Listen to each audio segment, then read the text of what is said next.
Let me guess, you got denied Ozempic, Mounjaro, Zepbound, or Wegovy again. Your copay, higher than your rent.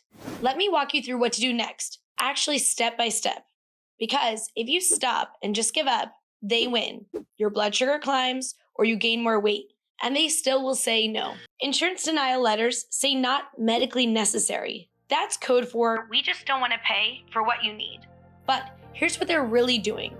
They're waiting until your health gets so worse before they approve the thing.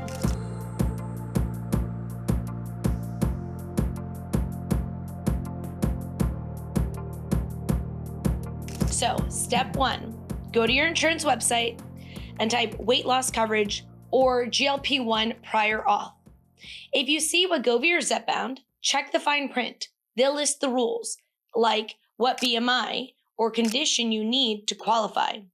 So know what qualifies here. So weight loss coverage means BMI of 30 or more, or 27 with a comorbidity like high blood pressure, cholesterol, or sleep apnea could get it approved.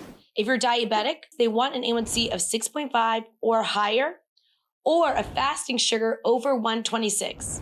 Now, say you're under those, say you're kind of in that pre-diabetic range, right? Then I would ask for a 2-hour glucose tolerance test. If your sugar hits 180 at 1 hour or 140 at 2 hours, and you have something called PCOS or polycystic ovarian syndrome, then they may approve it.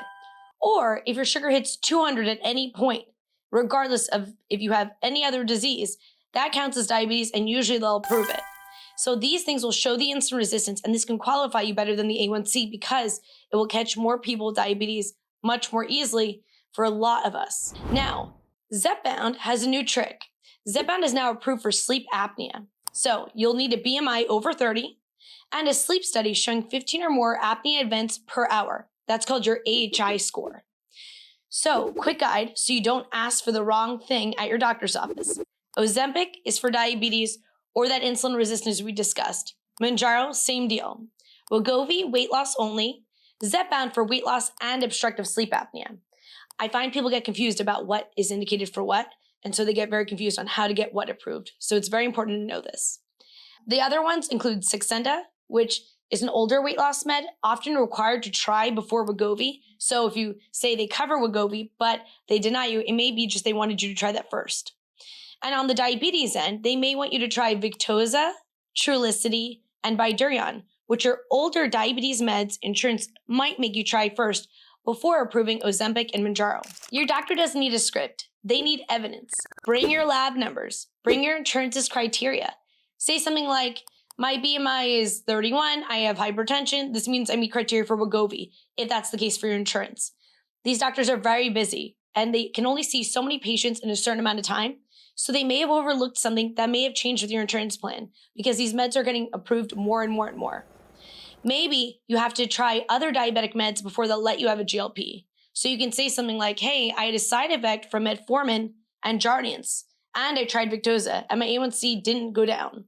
And then maybe they'll approve the GLP. So make sure you tell your doctor everything you've tried in the past. Or maybe you can say something like, my sleep study shows an AHI of 17. Can you submit this and try to get me Zepbound? The more information you give your doctor or ask them to order these studies for you, the more chance you'll get the medication approved. Still getting blocked? Here's your plan B, copay cards. Wegovy and Ozempic have copay cards that get it down to 0 to 25 with the right diagnosis, and Zepbound at 25 if covered, and $550 to $650 if not. They also, both companies, Novo Nordisk and Eli Lilly, have self-pay direct options. So Wegovy for NovoCare is $499, and Zepbound via Lilly Direct is $349 to $499 depending on the dose. There's also discount pharmacies like GoodRx, which cuts costs by $200 to $300. It's still pricey, so I'd maybe go with the self-pay direct options. Another one, though, is Mark Cuban's Cost Plus. This one approves some of the generic medications like liraglutide and semaglutide, expected under $100 by later this year. So that might even be the cheapest option if you're okay with not being on brand name Mounjaro. Say you're on Medicare. Here's the deal. Ozempic and Mounjaro are covered for diabetes, but Wegovy is not. And Zepbound is covered, but only for sleep apnea with an AHI score over 15. Here's the map. Check the insurance site, know your numbers, your A1C, get a glucose tolerance test if it doesn't qualify, get a sleep study if you don't meet any of the other qualifications, and bring that info in. Don't just ask for the prescription for meds, because if you're denied, Then, only then, when you've exhausted these things, then try that copay card or go for the self-pay option. And if you're on Medicare, know which diagnosis unlocks what for your plan. You're not failing, you're navigating a broken system. So comment what step you're at, and I'll tell you what to do next.